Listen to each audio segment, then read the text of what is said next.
Hello everyone, नमस्कार। मेरा नाम संतोष कुमार है। आज मैं आप लोगों के साथ डिस्कस करूंगा इथनोग्राफी। एक बहुत ही इम्पॉर्टेंट टॉपिक है for JNU entrance exam MA के लिए भी, as well as JNU MPhil PhD के लिए भी। Even if you are a student of sociology, you can use it for revision. So we can start.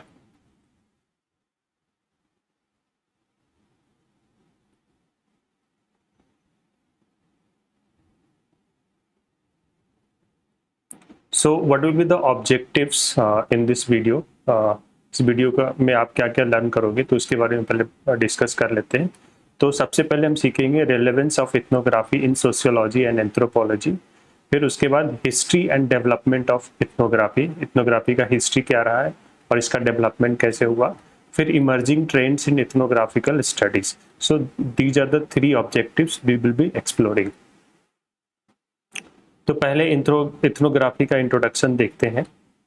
So ethnography basically का इसका मतलब होता है the systematic description of A contemporary culture through field work.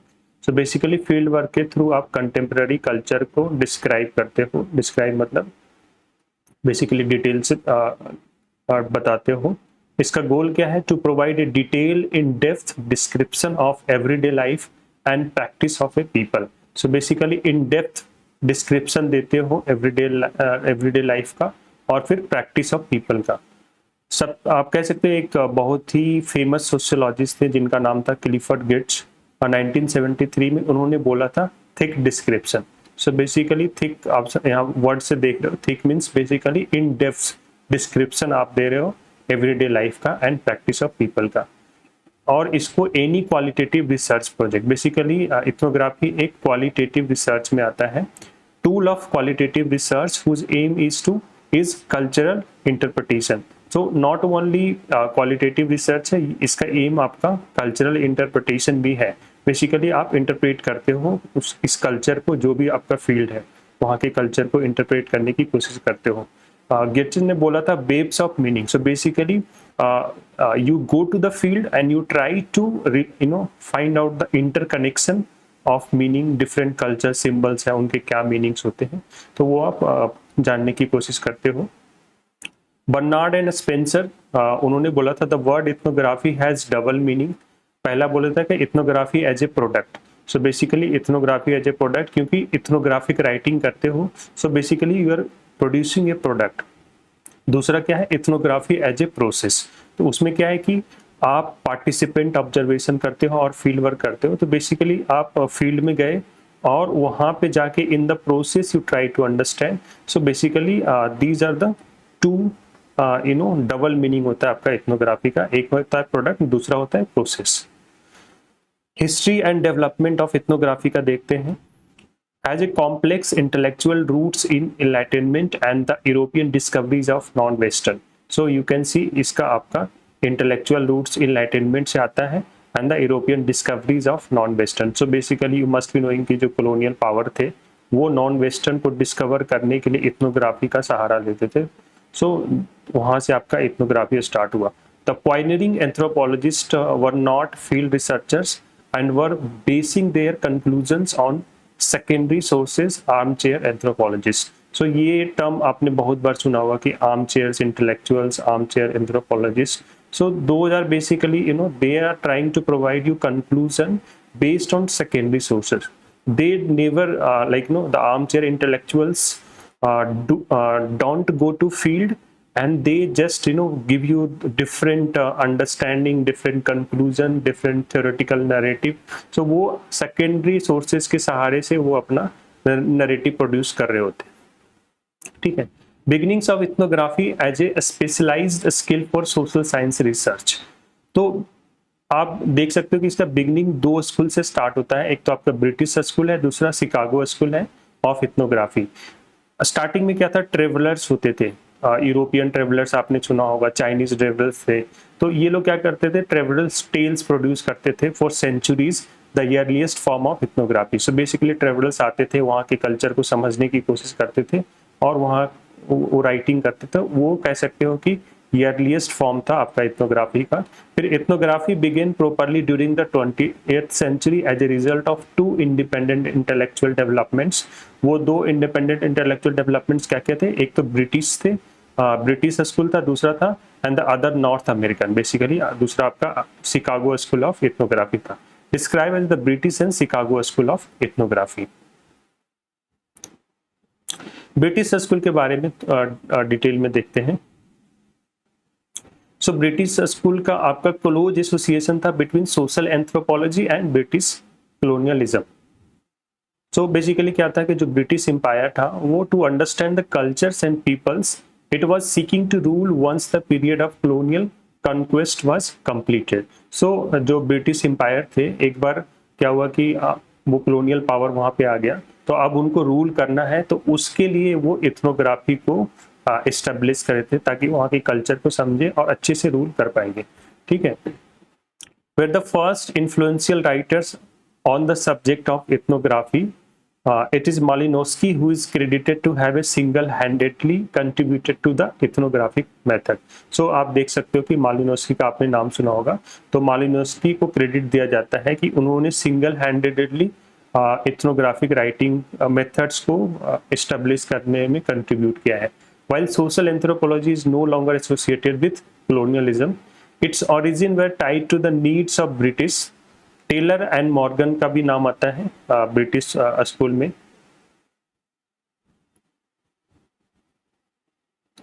मालिनोस्की मैंने आपको बताया कि इन्होंने सिंगल हैंडलेडली कैसे इथनोग्राफिक मेथड्स को एस्टेब्लिश करा। दूसरा आपका जो इंटेलेक्चुअल स्कूल्स था वो था यूनिवर्सिटी ऑफ शिकागो। तो यहाँ पे क्या था, dominated the intellectual and professional landscape of sociology from the last quarter of 19th century until 1940s। सो इस बीच में ये आपका एस्टेब्लिश हुआ। इन्होंने क्या किया, analysed everyday life, communities and symbolic interaction characteristic of a specific group. So इनका फोकस क्या था, आपका एवरीडे लाइफ था, दूसरा आपका था communities, symbolic interaction and characteristic of a specific group.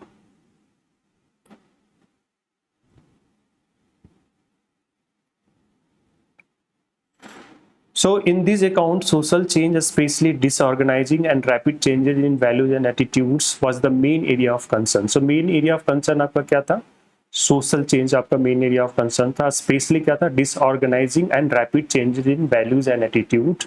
ठीक है। These studies generally used more statistical data, combining them with a series of qualitative techniques such as interviews, face-to-face interactions and life histories. So basically ethnography में आपको अगर statistical data को collect करना है और eight the same time आपको qualitative techniques use करना है, तो उसके लिए आप क्या कर सकते हो, इंटरव्यूज कंडक्ट कर सकते हो, फेस टू फेस इंटरेक्शंस कर सकते हो एंड लाइफ हिस्ट्रीज भी आपका एक techniques of basically qualitative techniques है। ठीक है। तो later the urban focus was extended to rural setting.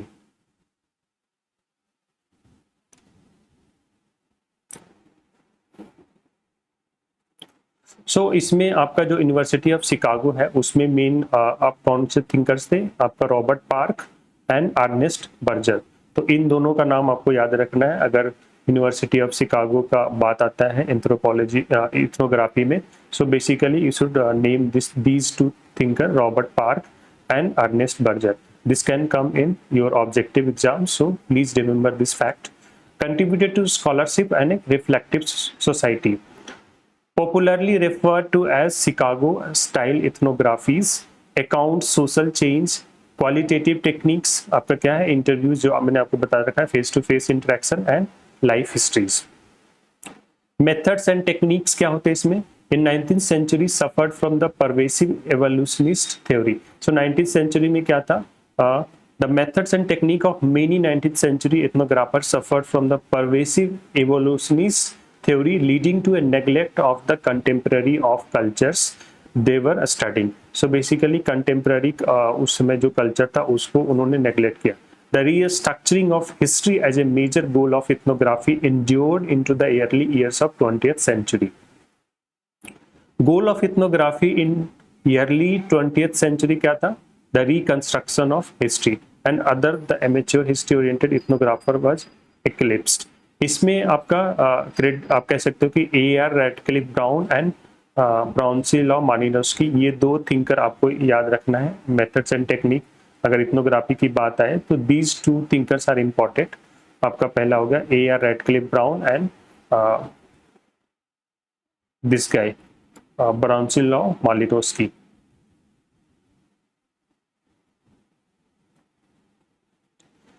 This happened because the rise of interest in ahistorical यहाँ पे important है, a structural functionalist, a study of social system. So anthropology grew out of the intersection of European discovery, colonialism and natural science. So basically you can see anthropology कहाँ से आया है. So basically European आपका discovery है, European discovery हो गया, colonialism हो गया एंड नेचुरल साइंस. तो इन तीनों का इंटरसेक्शन से आपका एंथ्रोपोलॉजी इमर्ज किया है.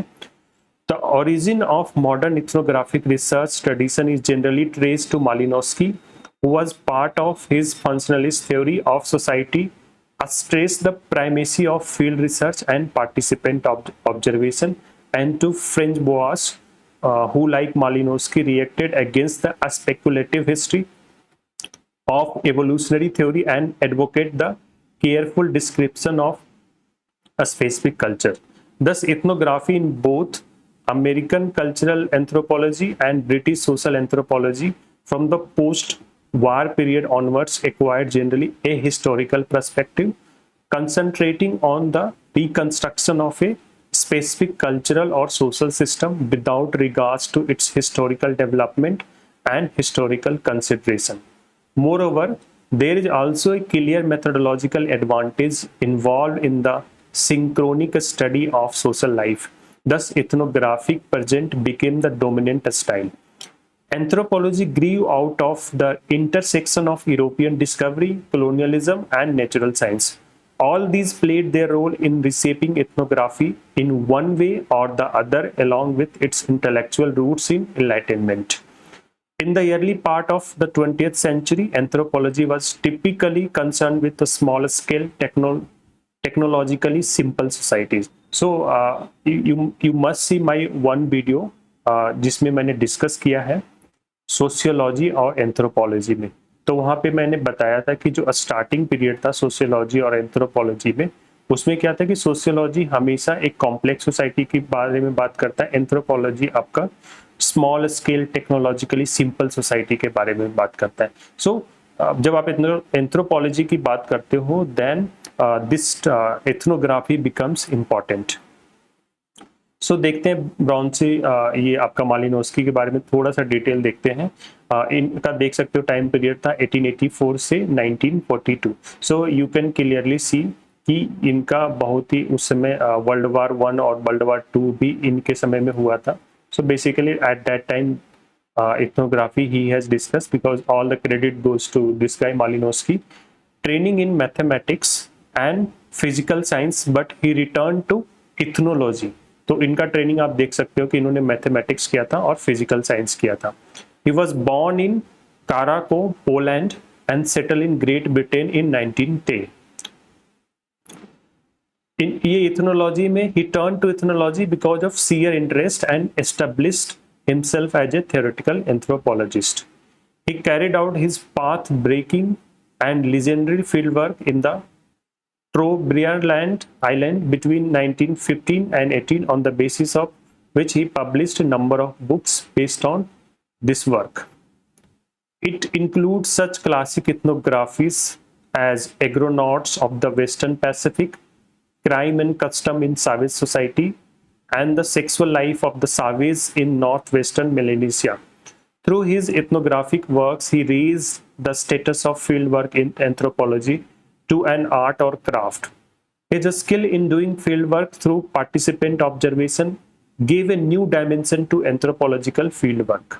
So you can clearly remember these 3 books or say classical anthropology, क्योंकि it can come in your objective exam and you should know who has produced it. So basically Malinowski ने ये 3 great ethnographic accounts he has produced. Now we need to see essential of ethnography, ethnography के क्या क्या essential हैं। So basically, modern ethnographic field work involves living in close contact with a population in order to observe their daily routine, ritual and social acts, economic activities and other aspects of cultural behavior. So basically, these are the things you observe by going to field. This could be possible through participant observation. आप ये सारी चीजों को observe कर सकते हो through participant observation. Malinowski is often credited with being the originator or at least the major developer of this style of fieldwork that involves intensive and long-term immersion in the daily lives of native people. So basically Malinowski ने आप कह सकते हो कि daily life में आपको emerge करना पड़ेगा, फील्ड में जाके उनके जैसा बनना पड़ेगा. सो इस टाइप के उन्होंने डेवलप किया था essential of ethnography. As the main technique of an ethnographer, participant observation involves living with the people one studies. So basically आपको उन लोगों के साथ रहना पड़ेगा. He learns their language and through it learns about their belief and behavior. The ethnographer participates as he observes. Much of her research is therefore based on subtle interference that he derives from informal situations. The ethnographer may interview formally for particular kind of information or may use questionnaires, psychological tests, or standardized and relatively rigorous techniques. But regardless of what other methods one may be following, he is always alert to record the events going on around him or her and understand their significance for particular problems for her general understanding of the life of the people. Thus, the ethnographer herself is the most important instrument, and the value of the work depends on her participating broadly in the life of her hosts and sensitively observing what is happening around him or her. So you can see, basically I have also summarized.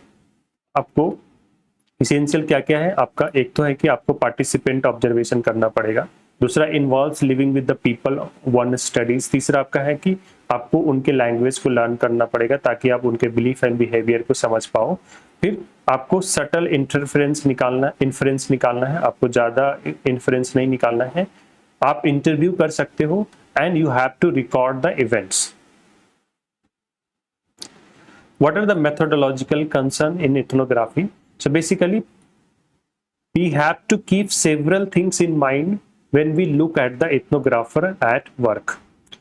We have to identify the pitfalls to avoid this. When the technique of participant observation requires living like the people, the field worker must maintain flexibility, humility and sensitivity. So basically, आप field में जाओगे, उनके साथ रहोगे, तो आपको हमेशा flexible होना पड़ेगा, आपको ह्यूमिलिटी मेंटेन करना पड़ेगा and at the same time you need to be sensitive. Establishment of personal rapport is a precondition for successful ethnography. So आपको पर्सनल रिलेशन बनाना पड़ेगा for successful ethnography. Acceptance of local food and drink is very important. आपको local food and drink से अपने आप को adopt करना पड़ेगा. Many ethnographers have reported that their acceptance of local food and drink was the first step to rapport establishment. Sharing food and eating with the population under a study immediately brings dividends. It may pose a lot of problems for such ethnographers who are quite rigid and stubborn about accepting food other than their own. It may also involve the question of hygiene and sanitation. A strictly vegetarian and teetotaler ethnographer would be in trouble in such situation. Smoking poses problems for non-smokers. So basically you can see what are the things you need to require. आपको उनके खाने को adopt करना पड़ेगा, उनके साथ खाना पड़ सकता है, उनके साथ उनका पीना पड़ सकता है. So you need to be very flexible in that sense. आप अगर रिजिड हो तो you may get problem in doing your field work.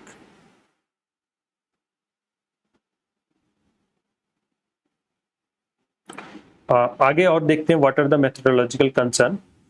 Participant in local social scene is also of a great significance in participant observation. Most of the ethnographers have been following Malinowski's advice of taking part in day-to-day activities of people one studies.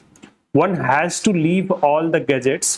आप अगर field में जा रहे हो तो आपको सारा gadgets को छोड़ना पड़ेगा, जैसे pen, pencil, camera, voice recorder etcetera on such occasions.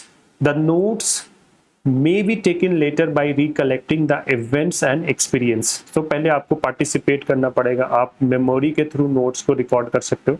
Through participation in activities, the field worker sends the signals that he wants to be identified as an insider. So you need to identify yourself as an insider. Yet there are always a number of areas of activities where an outsider's participation or even presence may not be considered desirable. So बहुत सारे ऐसे मौके भी आएंगे जहां पे आपको participation नहीं दिया जाएगा. Activities related with religion and ritual obviously come under this category of activities, and basically it happens when rituals or religious practices होते हैं. However, avoidance of authoritarian and judgmental behavior is a prerequisite for good ethnography. So you need to be not a judgmental. Here comes the role of cultural relativism. You need to also remember this term, cultural relativism, जो कि मालिनोस्की ने दिया था. So basically इसका मतलब ये होता है the idea that a culture should be understood in its own context. So basically आप किसी भी कल्चर को उसी कल्चर के पर्सपेक्टिव से आपको समझना पड़ेगा.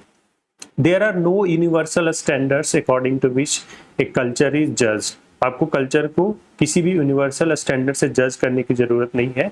This idea has led to respect for all culture. So basically इस आइडिया के कारण सारे कल्चर को रिस्पेक्ट कह सकते हो कि मिला through ethnographers and others. The best ethnographic accounts. So these are the best ethnographic accounts you need to remember because it can be asked in any exam. अभी आप JNU का एग्जाम दोगे, नेट JRF दोगे, तो these ethnographic accounts can come in your exam. So basically first one is Agronauts of the Western Pacific by Bronislaw Malinowski. दूसरा आपका है Newer by Evans Pritchard. The Forest of Symbols, Aspects of Nadembu Rituals by Victor Turner. Death in Banaras by Jonathan Perry. Coming of Age in Samoa by Margaret Mead. Political System of Highland Burma. A Study of Kachin Social Structure by Edmund Leach. Neither Man Nor Woman, The Hijras of India by Serena Nanda. India's Changing Villages by S.C. Dubey. Religion and Society Among the Cooks of South India by M.N. Srinivas. Himalayan Polyandry by D.N. Majumdar. So these are the basically important ethnographic accounts you need to remember for any exam related to sociology. Now we can see what are the new trends in ethnography. अभी क्या हो रहा है कि quantification of field observation and increasingly sophisticated operationalization of field data have become more usual in ethnographic investigation than they were earlier. So basically अभी quantification पे ज़्यादा emphasis दिया जा रहा है. Much ethnographic research is now focused on urban social systems, complex segments of peasant societies, and other types of non-primitive literate populations. The study of social change, modernization, and social processes looms large in contemporary research, partly overshadowing earlier concern with static, equilibrated social and cultural system. तीसरा most important चीज है global and multi-cited ethnography. तो इसके बारे में देखते हैं. Is now impacting the entire world. It poses a challenge to the existing social scientific methods of inquiry and units of analysis by destabilizing the embeddedness of social relations in human groups and places. It thus poses problems for ethnography, upsetting ethnographers' claim to understand social relation by being there, and thus demands that the practitioners of ethnography rethink the character of global ethnography. Ethnographic sites are now globalized by means of various external connections across multiple spatial scales and porous and contested boundaries. The extension of the site in time and space poses conceptual and practical problems for ethnographers. However, by locating themselves firmly with the time and space of social actors living. The global ethnographer can reveal how global processes are collectively and politically constructed, demonstrating the variety of ways in which globalization is grounded in the local and how the social becomes transnational.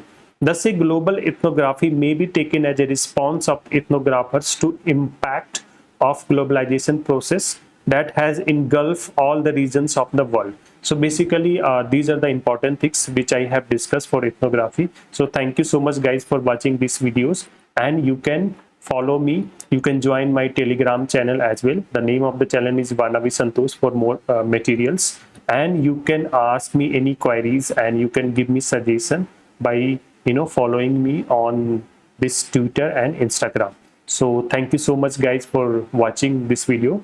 Thanks again.